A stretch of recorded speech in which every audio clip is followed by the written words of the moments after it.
Hello dear student. उम्मीद है सब लोग अच्छे होंगे, पढ़ाई अच्छी चल रही होगी सब लोगों की। और आगे हम इस प्रश्न के बारे में पढ़ेंगे। कई बार इस प्रश्न की रिक्वायरमेंट आई है कि सर ये वाला प्रश्न हमें बताएं। जैसे ये कह रहा है सिद्ध कीजिए कि रूट 3 एक अपरिमेय संख्या है। इस प्रश्न को अगर हम देखें तो सबको मालूम है ये रूट 3 एक अपरिमेय संख्या होती है, क्योंकि अपरिमेय संख्या वे संख्या होती हैं जो अभाज्य संख्या हो और रूट के अंदर हो, वो अपरिमेय संख्या होती हैं। तो जैसे रूट 3 है, यहाँ पे रूट 2 आ जाता, रूट 5 आ जाता, रूट 7 आ जाए, रूट 11 आ जाए, ये सब अभाज्य संख्याएं और अपरिमेय संख्या कहलाएंगी सभी। तो ऐसी स्थिति में हम सबसे पहले एक प्रश्न करते हैं ये वाला, और ये प्रश्न परीक्षा में 100% आता है। 4 से 6 नंबर तक का क्वेश्चन आ जाता है परीक्षा में, ज्यादातर 4 नंबर देखने को मिला है ये प्रश्न। तो इस प्रश्न को हम देखते हैं, लिख इसलिए लिया है पहले क्योंकि कराने में थोड़ा टाइम लगता है लिखने में, और थोड़ा लैंग्वेज भी डिस्टर्बेंस में आ जाती है, इसलिए हमने पहले से लिख लिया इस प्रश्न को और आपको समझाने का प्रयास करते हैं। प्रश्न ये कह रहा है, हम इस प्रश्न को किस प्रकार से करेंगे, यहां शुरुआत करेंगे। माना रूट 3 एक परमेय संख्या है, रूट 3 एक परमेय संख्या है, ये सबको माना परमेय, लेकिन हम फिर भी इसका विरोधाभास मानना है कि परमेय संख्या है। अब जब कोई भी संख्या परमेय संख्या होगी वो a/b, या फिर हम लिख सकते हैं यहाँ पे p/q, कुछ भी लिख लो, a/b लिख लो या p/q लिख लो, कोई दिक्कत नहीं। यहाँ जो संख्या मानेंगे ये लिखा है जहां a और b क्या होंगे, सहवाच्य संख्या होंगी, और सहवाच्य संख्या वे संख्या होती है जो जिनका मासा 1 हो, जिनका एचसीएफ कितना होना चाहिए, जिनका एचसीएफ होना चाहिए 1 के बराबर। अगर किन्हीं सहवाच्य संख्याओं का एचसीएफ 1 है तो संख्याएं सहवाच्य संख्या कहलाएंगे। इसलिए और फिर ये भी कह रहा है कि अपॉन में ये b है, b बराबर 0 नहीं होना चाहिए।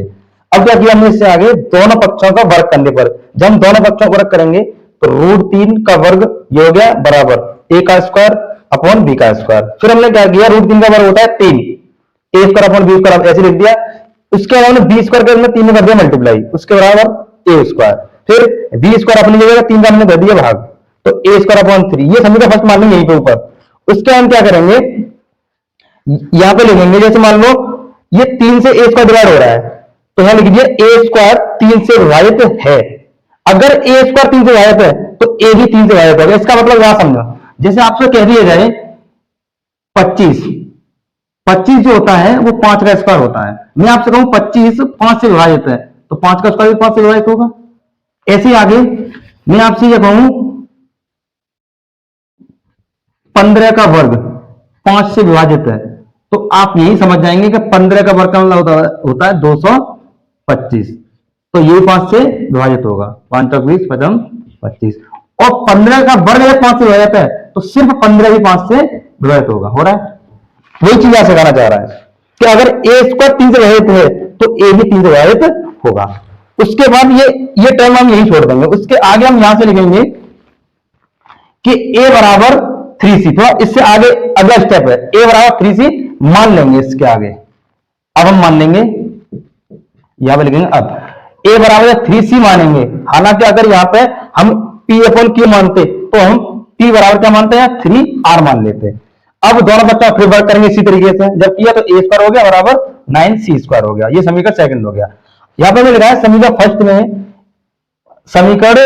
फर्स्ट में a स्क्वायर का मान, जो a स्क्वायर का मान ये समीकरण फर्स्ट में रखेंगे। कहां समीकरण फर्स्ट है, जब यहां रखेंगे तो 3b स्क्वायर ऐसे लिख दिया और a स्क्वायर भी रख दिया हमने 9c स्क्वायर।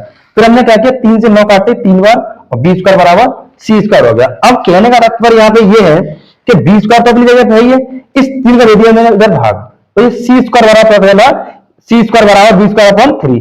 यहां पे पता चल रहा है कि 3 से b स्क्वायर डिवाइड हो रहा है, 3 से b स्क्वायर, जब b स्क्वायर 3 से डिवाइड हो रहा है तो वही कंडीशन आ गई, तो b भी 3 से डिवाइड होगा, ये लिखा है, तो b भी 3 से विभाजित होगा। इस चीज को दोबारा समझेंगे, अगर 10 का वर्ग 2 से डिवाइड हो रहा है तो इसका मतलब है 10 भी 2 से डिवाइड होगा, और हो रहा है देखो 5 बार। ऐसे ही एक चीज को समझेंगे, यदि 8 का वर्ग 4 से डिवाइड हो रहा है तो 8 भी 4 से डिवाइड होगा। वही चीज यहां समझाना चाह रहा है कि b स्क्वायर 3 से विभाजित हो रहा है तो b भी 3 से विभाजित होगा। ऐसी स्थिति में हमने माना क्या था, a व b दोनों 3 से विभाजित है, a में अलग भाग देगा वो भी 3 से विभाजित हो रहा है। देखो यहां पे देखो, यह लगा है a के लिए, ये b के लिए, तो कह रहा है ये भी दोनों 3 से विभाजित है। अतः एचसीएफ a और b का 1 के बराबर नहीं है। जब मैं थोड़ी देर पहले आपको बताया था सहवाची संख्या मानी तो है हमने, और सहवाची संख्या का एचसीएफ कितना आना चाहिए, एचसीएफ आना चाहिए 1, और यहाँ पे क्या 1 के बराबर आया नहीं था, कितना एचसीएफ इनका 3 आ रहा है, इसीलिए क्या लिख दिया हमने। अतः हमारी अवधारणा विरोधाभास प्रकट होती है, इसीलिए √5 एक अपरिमेय संख्या होगी।